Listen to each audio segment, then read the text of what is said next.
আমি মনে হয় সেই ব্যক্তি যে মেট্রো রেলে অনেক পরে উঠলাম। এটা ছিল আমার মেট্রো রেলের প্রথম যাত্রা। আমার যাকে দেখতে হসপিটালে গিয়েছিলাম, যার কারণে মেট্রো রেলে করে গিয়েছি, তাই মেট্রো রেলে ওঠা হয়েছে, নয়তোবা তাও হতো না। আসলে মূলত মেট্রো রেলটা যখন চালু হয়েছিল তখন আমি প্রেগনেন্ট ছিলাম, যার কারণে আমি উঠতে পারিনি। তখন প্রচুর প্রচুর ভিডিও দেখেছি যে সবাই মেট্রো রেলে উঠেছে, তবে ভাগ্যক্রমে আমি সন্ধ্যার পরে গিয়েছিলাম, যার কারণে মেট্রো রেলের যে একটা আলাদা সৌন্দর্য বসে দেখার, ওটা আমার দেখার সৌভাগ্য হয়নি, যেটা আমি ভিডিওতে দেখেছি। তো সবাই খুব সুন্দর সুন্দর ভিডিও আছে মেট্রো রেলের, যেগুলো আমার দেখতে খুবই ভালো লাগতো।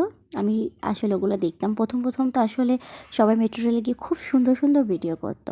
সেই শখটা পূরণ হয়নি যে সুন্দর করে একটা ব্যাকগ্রাউন্ডের ভিডিও নেব, বাট উঠেছি, সেটা শখটা পূরণ হয়েছে। তবে প্রচুর পরিমাণে ভিড় ছিল, বাংলাদেশ বলে কথা।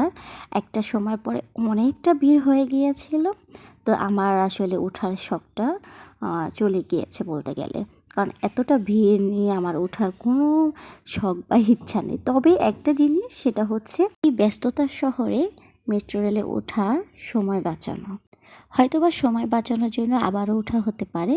এরপর টিকিট নিয়ে আমরা একটু পিকচার ভিডিওস নিলাম, সহজ ভাষায় বলতে গেলে একটু ঢং করলাম। তো দেখতে দেখতে চলেও আসলাম। আমার মেট্রো রেলের যাত্রা এখানেই শেষ হয়ে গেল। নেমেছিলাম কারণ বাজার।